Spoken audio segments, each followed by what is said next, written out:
question, what wins elections in Ghana? We know Ghana has a vibrant democracy with a history of peaceful transitions of power. However, winning an election in Ghana is not an easy feat. The country's political landscape is complex, and there are various ethnic, religious, regional factors that play a role in shaping the opinions of the electorate. Moreover, Ghanaian voters are becoming increasingly sophisticated and are demanding more and more from their leaders. So it's essential to explore the factors that are critical to winning an election in Ghana as the campaign season heats up. At the table this morning, I've been joined by Mr. Alex Segbefia, former Chief of Staff during the time of the National Democratic Congress, NDC. Mr. Segbefia, good morning. Good morning, Welcome back. And good morning to your viewers and also my colleague, Palgrave. Palgrave is here. Palgrave Boakye Dankwa is a government spokesperson on governance and security for the New Patriotic Party, NPP. And Palgrave, welcome back. Thank you, and good morning to you. Good morning to you as well. The gentleman will be helping to provide some insights into strategies, tactics, anything a candidate must consider to emerge victorious in Ghana's competitive electoral environment. Gentlemen, thank you once again. Let's get into the issue. What wins an election in Ghana? Number one thing on the list, money. Alex. There are a number of factors. If you just wanted me to give you one off the top of my head, I'll say unity. Before you go to the electorate, they must believe that you're coming with a posture that shows that you are capable of governance and they can rely on you. If you come with a divided front, you've already lost half the battle, because a lot of people are not too sure. So I think that the more united you look, the better. This is as a party? As a political party. And yes, as I said, there are many factors. I break winning an election into three factors, depending, and from that is from an opposition point of view. It changes when you are in power? Yes, it does. When you are in opposition, the first thing you pray for is that the ruling government is doing enough to let people know that they cannot govern. So they are not performing. But that won't win you an election on its own. The next thing you have to do, which is what this program was, is to demonstrate to the electorate that you in opposition are capable of governance. And that is a key factor. And then the final one is, if you do any of the other things that we talk about and you do not count your vote on the day, then everything else pales into insignificance. So making sure that your vote is counted on the day is crucial. So if you ask that simple, the first question, and I said unity, I'm looking generally. But what wins elections is make sure that you count your vote.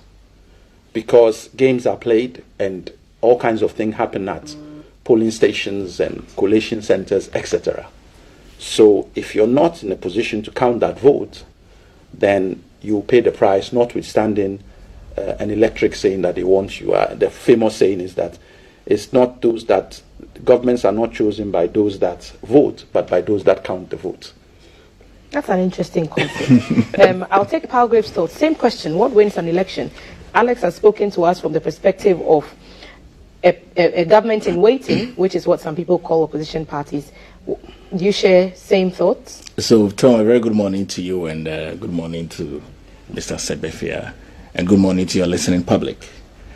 I am particularly interested in your topic for a number of reasons. I mean, it got my mind thinking all throughout last night on what really wins elections from an African perspective, because it varies also from a global perspective from the West and what the West needs.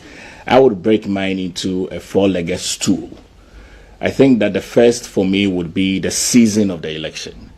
And so if you look at the 1992 election, the 96 election, the 2000 election, the 2016 election, the 2020 election, they are seasons. So the season of the election is critically key for me. The second would be what the people want, primarily policy directions, how well you can govern, how well you can continually bring growth and development and opportunities to the Ghanaian people. The third for me would be the individual personality that are standing for the elections. And so they are very specific, unique selling propositions, their track record, what they've done, what they are capable of doing, what they so desire to do in the future. And basically their words must mark their actions. And then finally, for me, I think that Mr. Sebefia and I would align on voting. So it's critically voting pattern, regional balance, religious affiliation, and I don't want to leave out the international influence.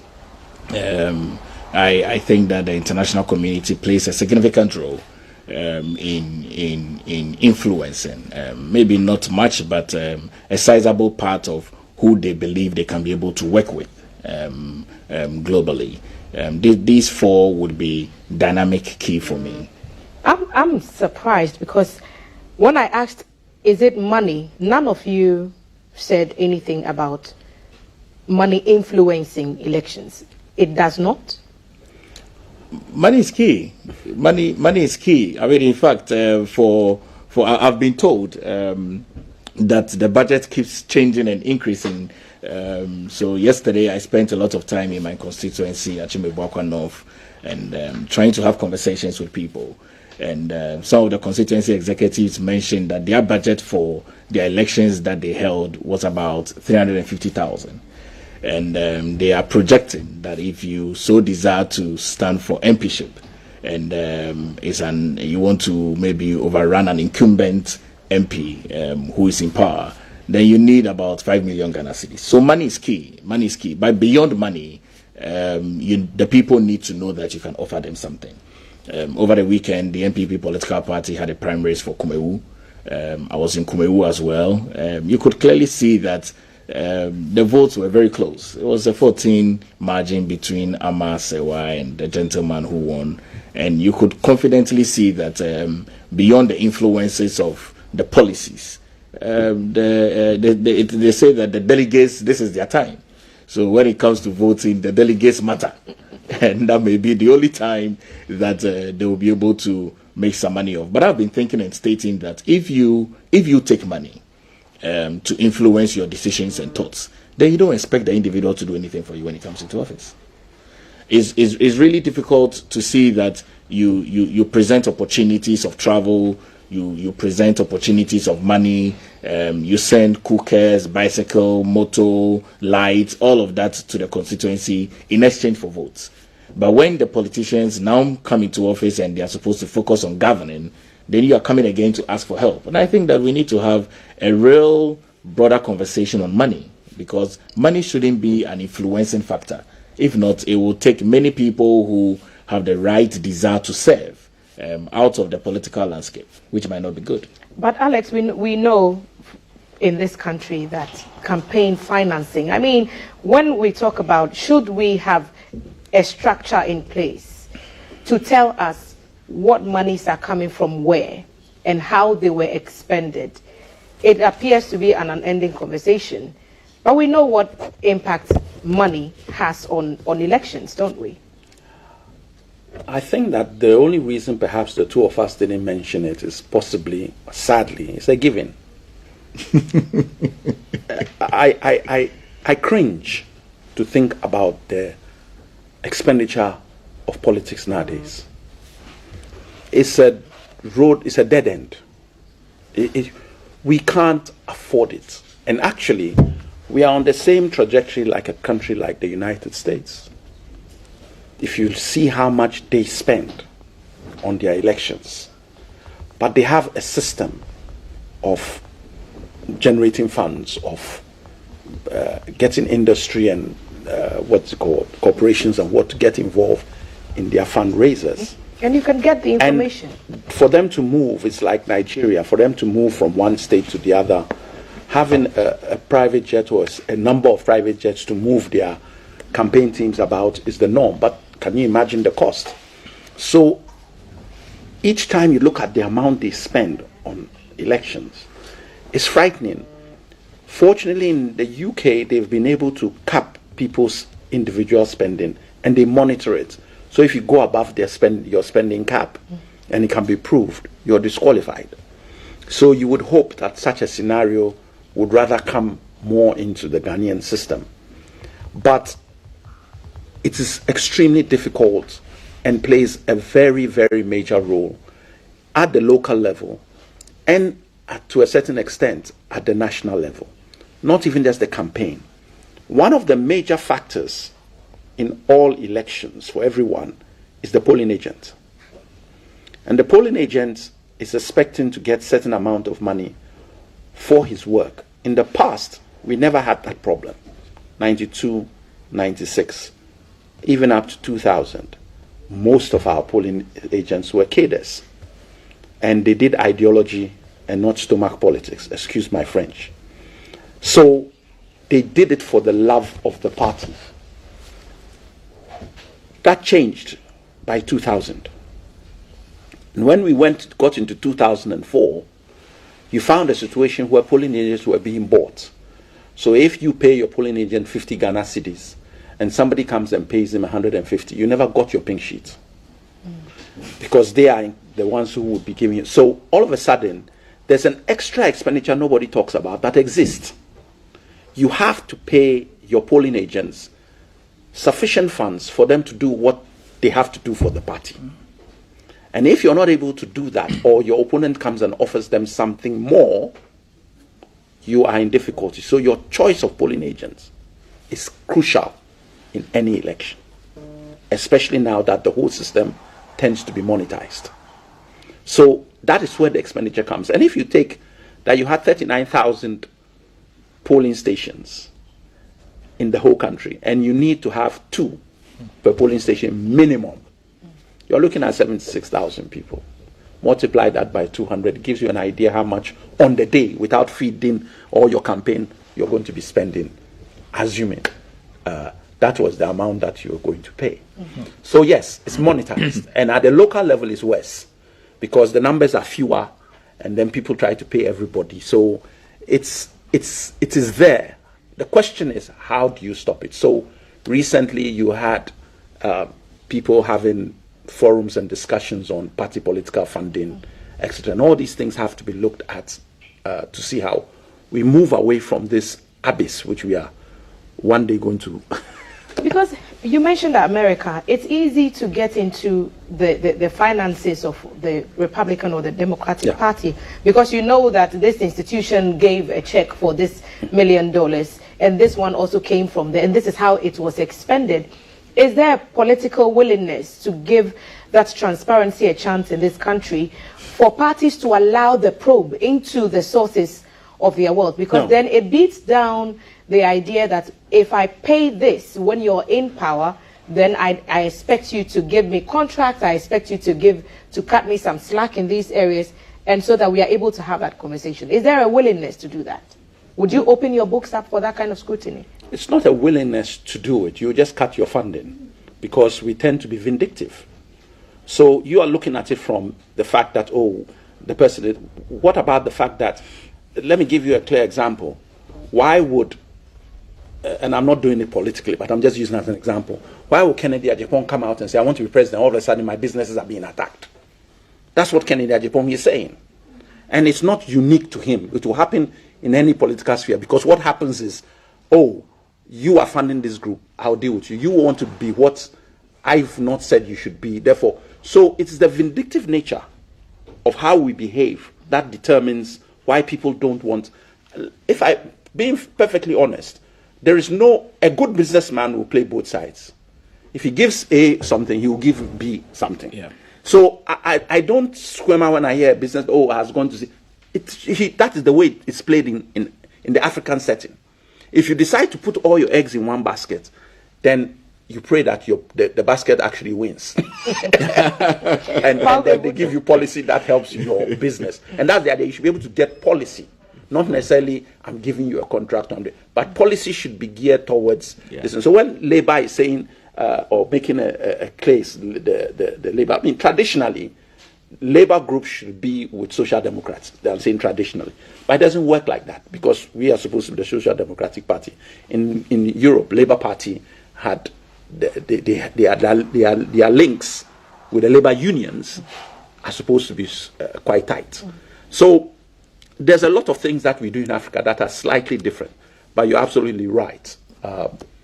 The ability to say I have paid is the vindictiveness that, or the fact that you'll be targeted. That is the fear of people, not the fact that I'll lose. They don't destroy businesses abroad because they understand that businesses hold the system.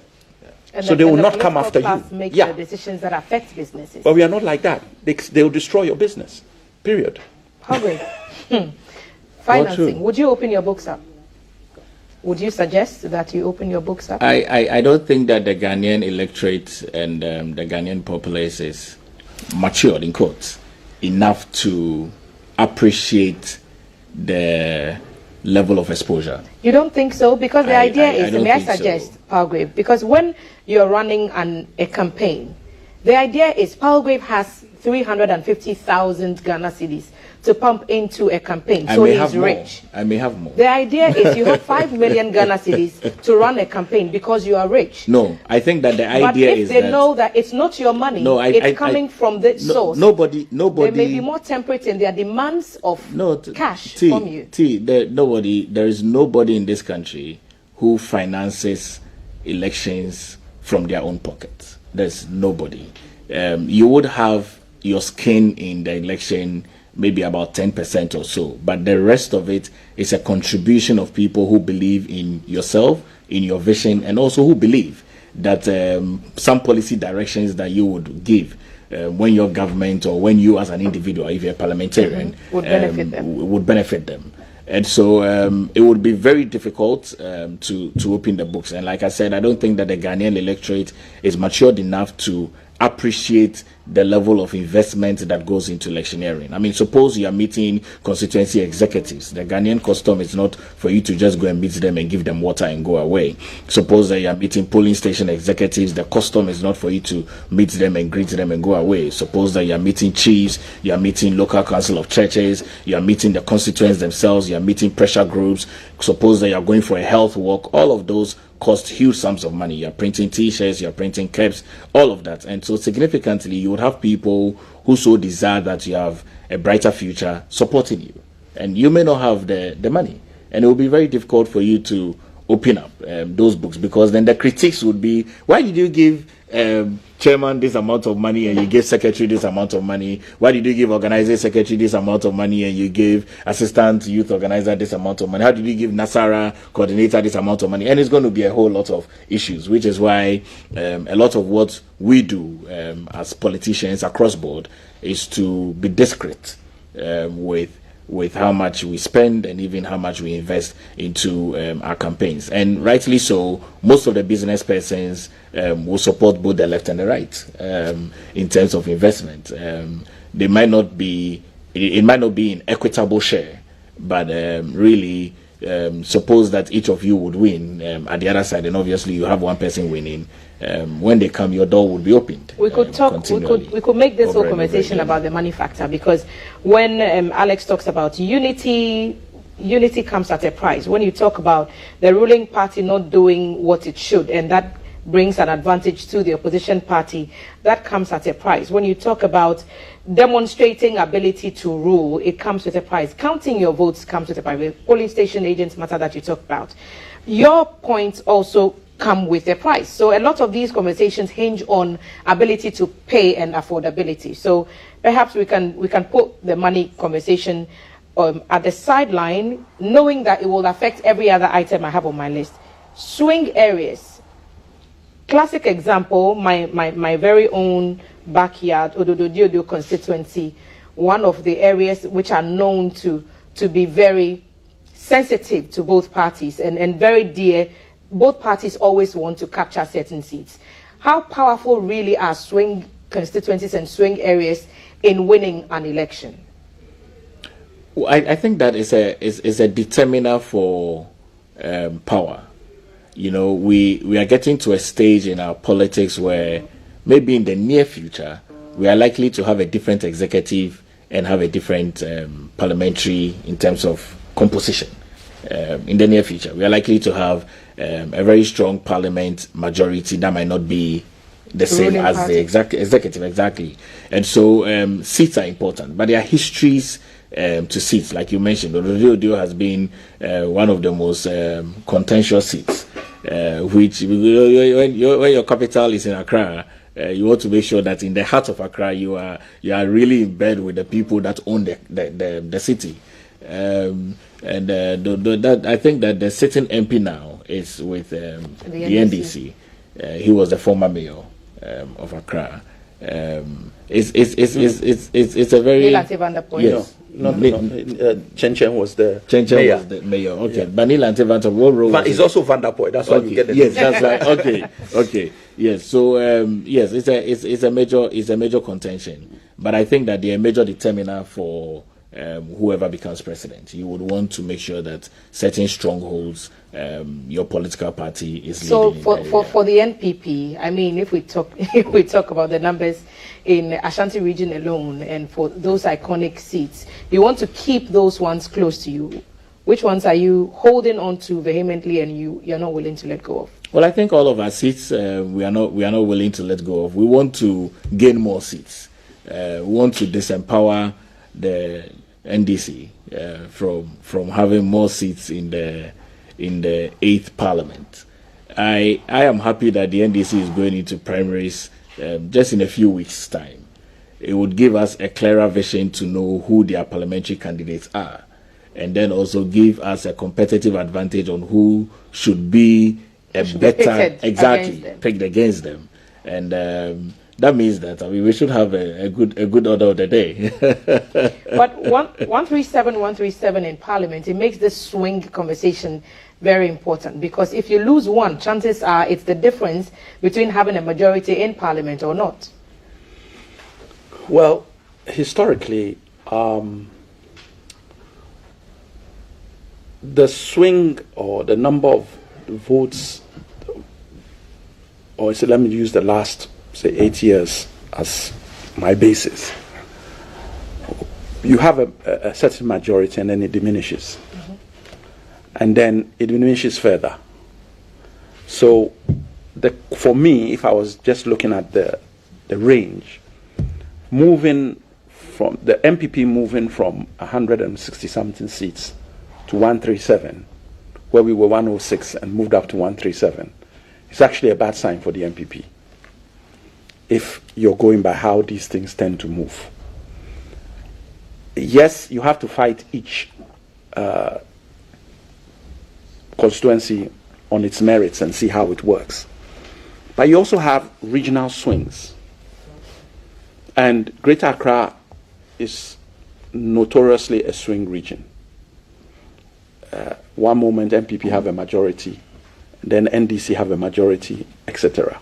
Without just even looking at the constituencies. Central region is a swing. Western region is a swing. Ashanti is not a swing. Volta is not a swing. Upper East, Upper West tended to be more NDC. Now that you've created 16 regions from the 10, then you have some regions that are not necessarily swing anymore, are strong in one party or the other. So it varies.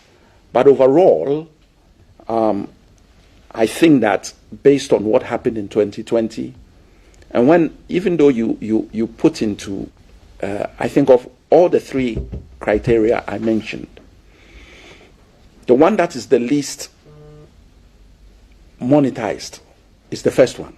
Actually, if a government is failing because of its policies and it's got nothing to do with money, you're either not popular in the eyes of the electorate anymore, and it has got nothing to do with anything that is your policies, how you've performed, that is going to determine that. And the opposition technically has no part to play that except to be pointing out your faults as you make them. And even that is expensive, because paying political party communicators and members of these communication teams, moving them around from station to station also comes No, with but its that own is cost. more in terms of how do you demonstrate to the electorate that you can govern. That's the number two. The number one is firmly in the court of the ruling party. You either do the right thing or close enough for people to still say, okay, fine.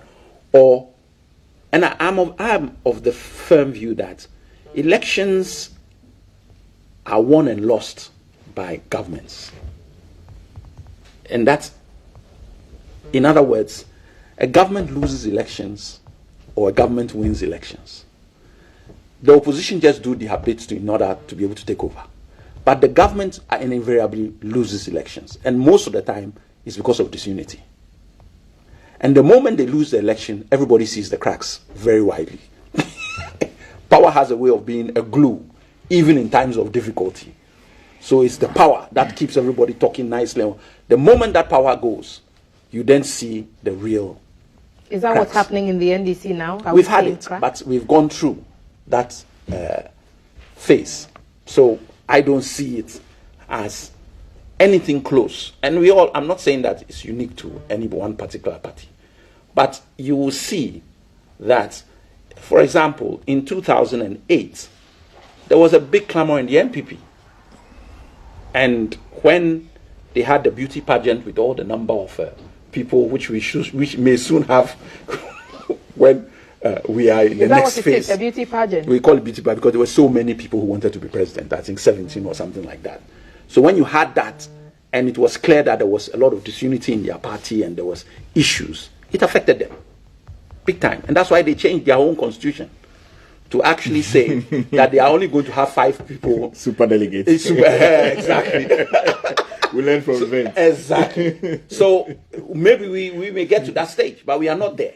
So that is an aspect. That's why I'm saying that aspect has got nothing to do with, it's a self-destruct button that you inherently have in governments. So governments tend to self-destruct.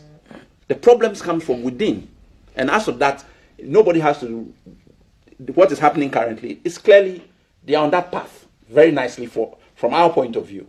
What we have to do is now get Ghanaians to understand that, look, we have a structure and we have people. He speaks of our early elections being, it's pros and cons. For us, we know that in every contest, you need reconciliation after. If you don't give yourself enough time for reconciliation, you have a problem.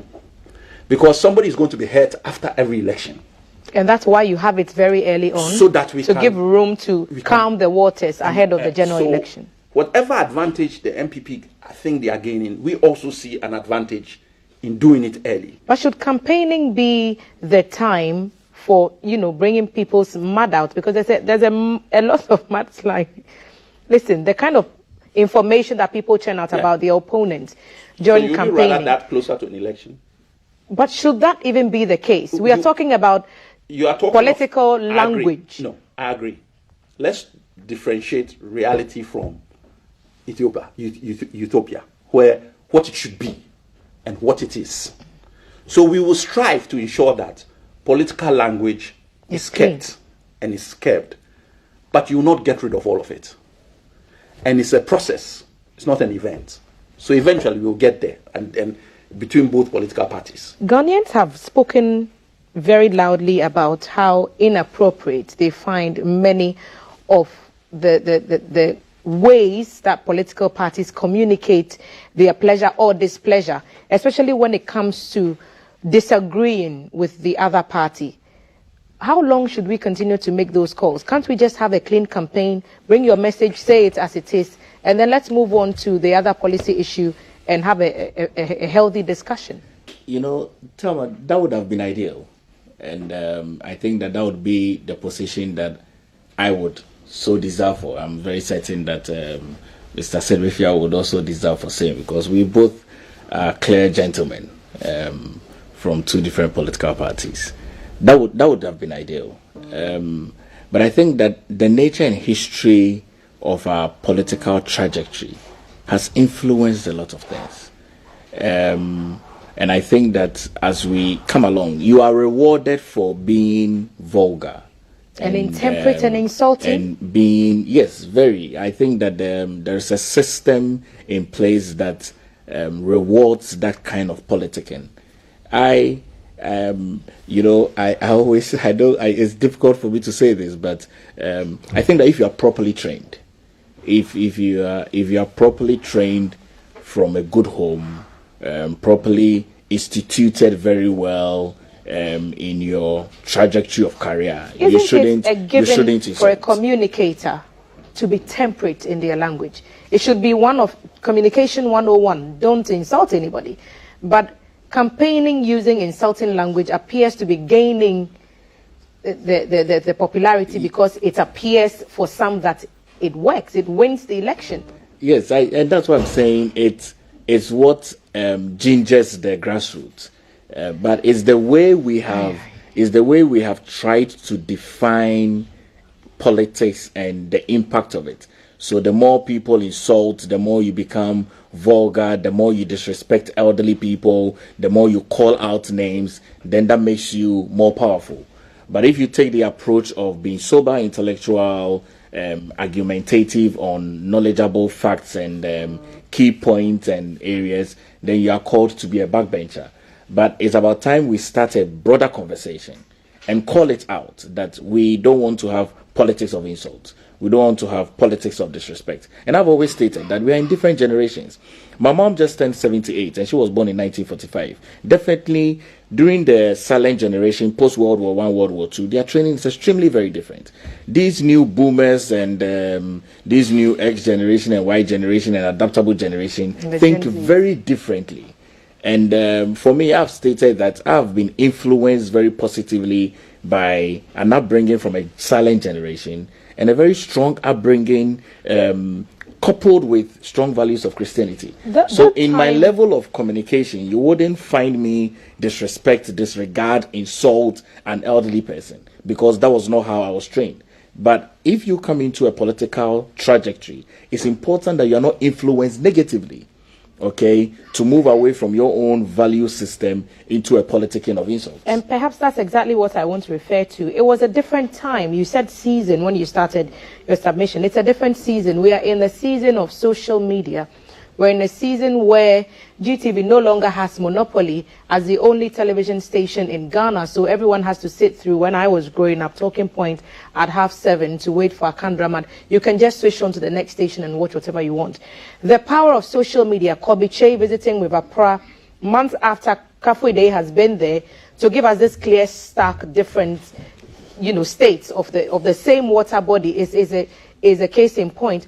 We are talking about a media as an industry and the kind of weight it can bring to a campaign, the kind of platforms it gives to people who are not close to you, who are not close to Mr. Sebefia, to have a say in what you do.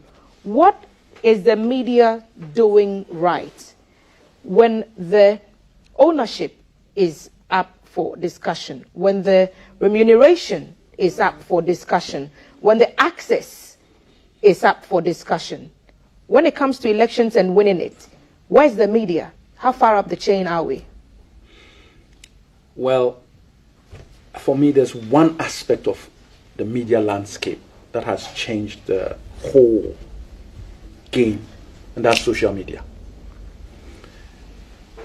Social media literally didn't exist in 2000 and beyond, before that. It didn't exist. Yeah. It started showing its head around 2008, thereabouts. The power of it. The power of it. The power of it. And now it's a game changer. So it is a powerful area. And social media has no classroom. So whereas with you sitting here and others in the other metro stations, the media landscape, have had some media training. Social media is my views, which are now put together, and insults flying left, right, and center. And it also allows, in fact, the worst part of social media is fake news. No verification, nothing is thrown out there. And it tends to have more, because of its sensationalism, has more weight than the reality. And the information will be out there quicker. Much quicker. Viral. And that is the other thing, because in the early days, if you said something in Tamale, it takes maybe 3 days or 4 days or a week to get into the Accra for them to know that this is what you said. By which time we've polished and changed and done other things in between. Now, as you are speaking, it's being telecast for you, streaming. So that changed the game completely with regard to the media landscape. So the professional side, like GTV and the private media, can be regularized easier than social media. And yet social media's impact on the political landscape is, if not equal, even some will say greater than because even what happens on social media has to now be discussed by mainstream.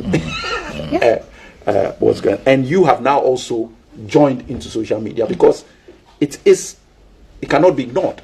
It exists. It's a huge platform, and we are streaming. Let me chip that in. Exactly. Streaming live on our handles at GTV Ghana, so you should follow us. And share our content. There you go. So for me, that is, and what impact do you have? A huge, huge impact on the political landscape. And we are doing catch up in terms of understanding and playing the social media game. But I think we are there now. When you say that it's hard to regularize social media, how do you weigh that against press freedom? Because in one breath we say that everybody goes there to have their say, and in another breath we are seeing our rankings being, press freedom rankings at least, being very much affected. And it's also feeding into conversations about stifling press freedoms and not letting people feel free enough to have a say. Can we look at it in those terms? Can we have press freedom on one hand and then say social media, or should we separate the two? It depends on what you're looking at, because at the end of the day, many people on social media are faceless. You are looking at the person who comes and you see his face and he speaks, but what country is he even when he's speaking? Because people are speaking from all over the planet. So if you have faceless people putting with different names, putting whole spiels, write-ups on social media, which then capture the imagination of people, and people are now talking about it. If you said something that was wrong now, people have the option to sue you or your station. Who are you going to sue on social media? That is what I mean by faceless. And even if you could, what jurisdiction did the person say it in? So many issues arise. And yes, there are attempts, and I agree, they are monitoring it and keeping it, and people are taking off, and things that don't religious or hate mail and all are filtered through the mediums that are being used. So that is a good thing. But it doesn't get rid of everything. And when it's political speech, then you begin to get into freedom of speech. Everybody. And once that comes in, then everybody takes a little bit of a backseat. But some of the speech, unsubstantiated. I was going to make a statement yesterday on a program, and I said, is this accurate? And the person said, no, I've spoken to the person, it's not true. We dropped the subject immediately because it had been put on there. It was fake news on social media. So we dealt with everything else, but that piece of information we didn't touch, because there had been a verification that it was not said by or dealt with by the person. So you have to go through that. So the media is crucially important. We've entered a new phase with social media. And even the way, in the olden days, GBC was GBC. Who are you? It was the only media front. Now you have a proliferation. If you want to say media, you don't know where to start from. How many stations are you going to call for a press conference? Who matters? The print, the TV, social media bloggers. Influencers. Exactly. So all these things are there, and it's a good thing, but we need to regularize it a little bit more. The relationship, it's a marriage between government and the media, isn't it? Because every government has had spells of bad blood with the media. The NDC is no stranger to this. Years of, one-way communication, information going out, none coming in. Your own party, Palgrave, now more than ever perhaps feeling the heat of calls for, more freedoms for the media, seeing the rankings deteriorate during the last few years. Not pleasant stuff for you, but as you're going into an election, what role or how high up the ladder is the media, the traditional media, social media, and the other citizen journalists that are online? How do they factor into your winning strategy? Well, I think that social media is key, media is key, print media is key, traditional media is key. We've stated over and over again that the media is the fourth realm of the estate.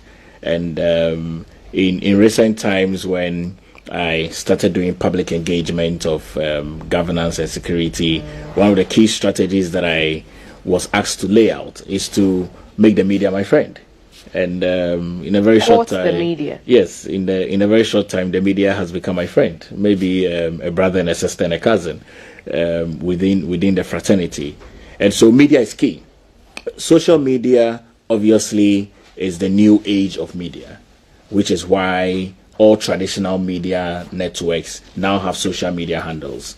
Verified, rightly so at least people know the authenticity of it. Social media is where the society meets. Social media followers can sometimes be more than a country's population. And so it tells you the influence and the impact. And I mean, Alex is very right to state that in terms of laws and even suing and jurisdictions, it's key, because in one stage, the person is making a statement from Saskatchewan. In another state, the person is in the US, and traveling time, maybe the person is even airborne and is tweeting and writing things. So I think that caution is needed, because it's where everything is stuck for a very long time, especially in these days of cloud. And so the storage of cloud is big. People can pull off things over years for it to come back. We can track the tweets. Yes, you can track all of that. So it's very key. When I was a bit younger in the university, if you remember Polaroid camera, I used to have one, and I used to take pictures of everything that was happening. You don't need that anymore. You don't need that anymore. Now, just with your phone, I can't even remember the last time anybody printed. Yeah, you go to a photo shop to even print. People don't do that anymore. So social media is really very key for our campaign, for our election. Is the way to reach the global world, which is why in my 4 key points I stated the international community, because they also influence a bit. Look at that in Ghana, and Steve Hankins every now and then, bashing things that are inaccurate into the country, and how traditional media are picking it up and stating inflation, and stating that Steve Hank has stated a different inflation rate and all of that. So social media is key, and you can enter into a country's political space and governance space with the power of social media. I'm surprised that as long as we've had this conversation, we haven't talked about the candidate. Is the candidate a crucial piece of winning an election? And we'll be going to read some of your comments on our screen, 055-556-1034. Valerie is there now. I'll give my panel a few minutes to think about the candidate factor. So many names in that hat already for both sides, or for the political divide. Valerie is at the screen now. She'll be reading some of your thoughts to us. Hello, V. Hey, T. Hey. Good morning. Okay, so Amisko Spelele in Kaswa Republic is saying the only gateway to win an election in Ghana is to present a good campaign message with fantastic policies that will help promote growth and development. Examples of such policies are free SHS, 1D, 1F, free maternal care, and others. This is the reason why the MPP will win again in 2024. Hashtag Dr. Bawumia Betwaso Amisko. Those are your words. Noble Spear. This is GBC. You know we do not accept language like this. Rephrase, edit, and come again. Another viewer holding us is saying, okay, Kweku Roberts is saying, to my understanding, elections are being won at the polling station. MPP demonstrate that in 2016 elections, how to influence in the electorate, the capacity to have an effect on the character, development or behavior, your message, and your finances for campaign, the candidate for the political party and its office to raise the money to fund their various campaigns, not forgetting your personality in public and how you carry yourself. First Lady TT, hopefully, I love your show. That's Kweku Roberts. Thank you, Kweku. Leviticus is Shouting out to, please, Honorable Segbefia, tell your audience what NDC is coming to do again. Regards to Honorable MP and Minister Mavis Kumsin and Honorable MCE Anita, that's Obo Amisa. Okay. Mr. Alex Segbefia is very frank with issues. Ghana has vindictive politicians, and this started in 1982 to date. That's Akazabre. Madam Host, what is in the bottles on your table? Is it pito or fruit juice? We'll answer that shortly. None of the above. We'll answer that shortly. Hi, right back. Nicholas says, the politicians are more concerned about the value of the young generations these days, but have they thought of how much they are stealing from the young generation and showing little work, especially look at our current president? And those are the words of Nicholas Kobna. Executive Fred is shouting, good morning, thank you, he's shouting out his friends. Thank you for joining the show. Good morning. Timothy is saying, good morning, Palgrave. Palgrave is absolutely right when he said people benefit from insults politically. Honorable Timothy Atabuade, former MP, there he sends that. Yes. Okay, Val, thank you so much for those messages, and thank you for sending them to us. We always try to have a very temperate conversation at this table. Don't come and insult anybody, okay? Be nice, and we'll continue. So a lot of things from the few people who have spoken about this, the candidates, the message, the funding, incumbency, and what people think about what a party is doing, they all go a long way. What's the candidate's, I'm looking for a word, secret weapon? Toma, you recall that when I stated my four-legged stool of winning election, the third point was on the candidature. The personality. The personality. And the track record. And the track record. That's key. I think that the individual's unique selling proposition is almost a 50-50.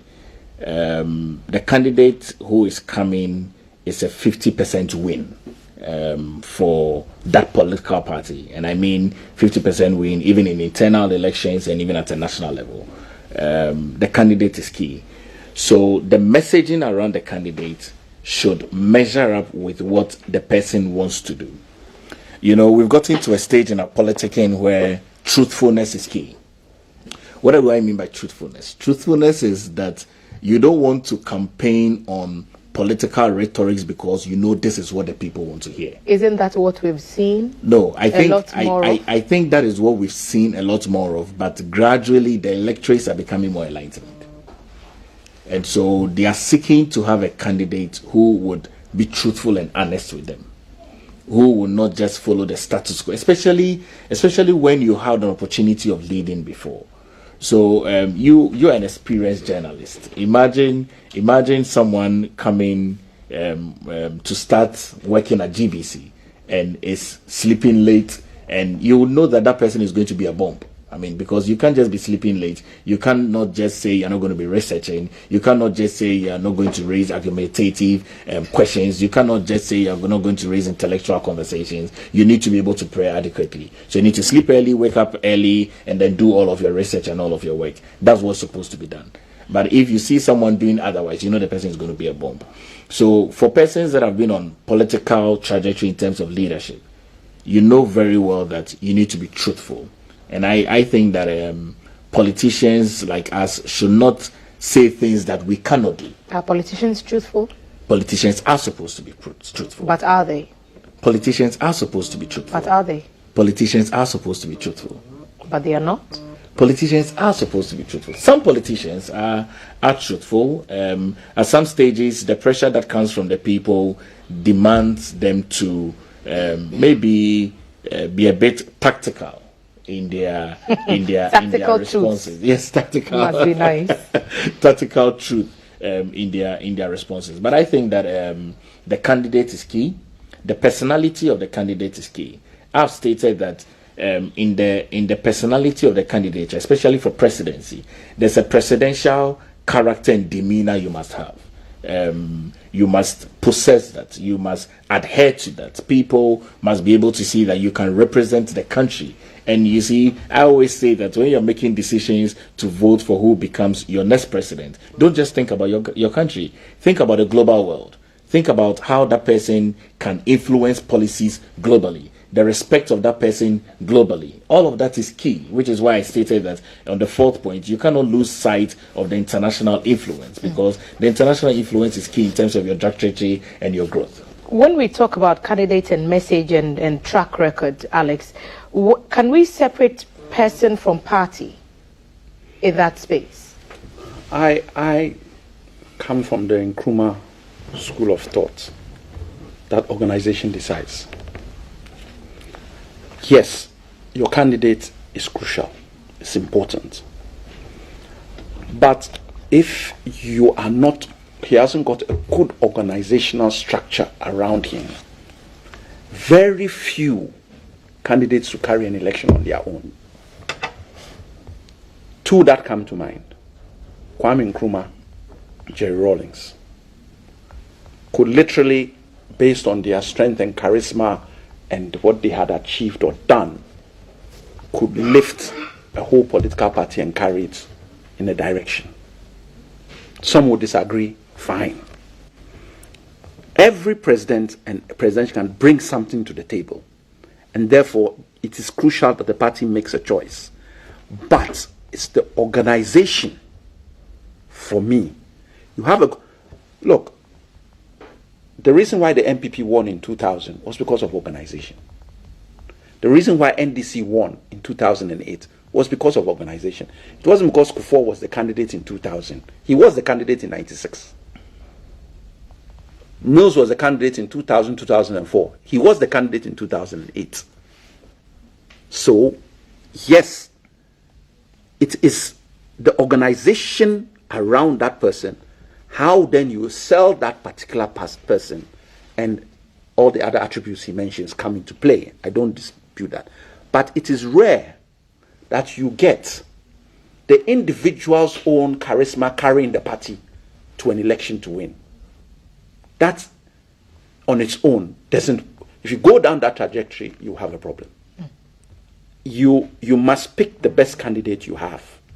For whatever reason, he's going to bring you the most votes you can get. But you must organize. Get your party ready for an election. Then you will win an election. I think it's a great point to end this conversation on. Mr. Alex Segbefia, former Chief of Staff, the National Democratic Congress, NDC, and Mr. Paugrey Boakye Dankwa, Government Spokesperson on Governance and Security for the New Patriotic Party. Thank you, gentlemen, for your insights into this matter. What wins an election is a conversation that we've started at this table, also on our social media platforms. Keep the comments coming in, and if needed, we'll be back to have a part 2. Who knows? There are other issues that come to mind, and we will be here to unpack it all when we have the opportunity. This is Breakfast Live on GTV. Next conversation, PSA Esther in the news a lot recently, because a lot of people in her field, gospel music space, are asking for her to be given the ultimate crown when the VGMAs come alive at that next event, which is coming up shortly. Birthday shouts going out to Rebecca.